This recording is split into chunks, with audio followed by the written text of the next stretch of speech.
Share ko lang itong Sujiro si rice cooker. Japanese rice cooker. Konti. 110 volts lang ito na isaksak sa 220 volts. May medyo pumutok dyan noon. Pinalitan ko na ito doon. Saksak din ito dun sa 220 volts. Ngayon nasaksak na naman sa 220 volts. Pinalitan ko dati itong sinner tuloy. Baristor niya. Ngayon naman, testing ko itong kanyang C1. Sira, mataas ang ESR niya. Ayan na. Iyon lang. ESR meter. Ayan, ang value niya mga 0.1 microfarad, 250 volts. Ayan yung reading niya. 55 ohms.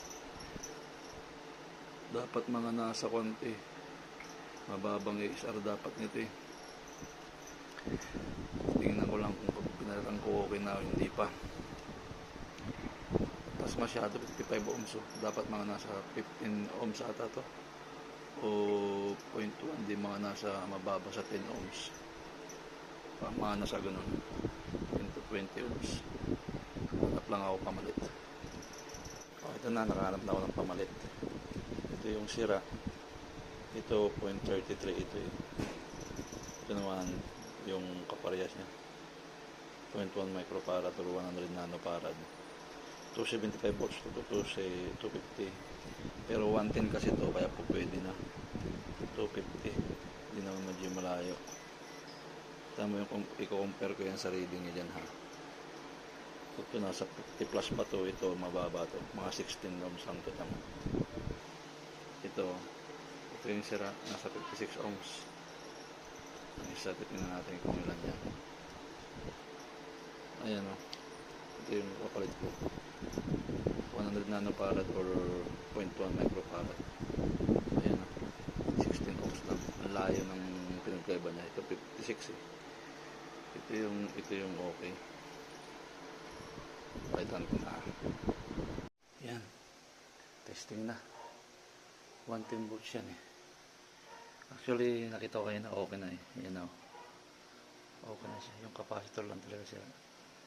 Ang problema nito, siraan na kasi yung kuhan eh. Napabayaan nila sa nag-moist yung LCD niya. Pero makikita mo yan yung kuhan niya. Ito yung parang nag-warm, parang ganun ha. Tapos pag ikukok natin, nagkukok na siya. Yung problema lang nito, yung timer niya, hindi mo na makikita dito.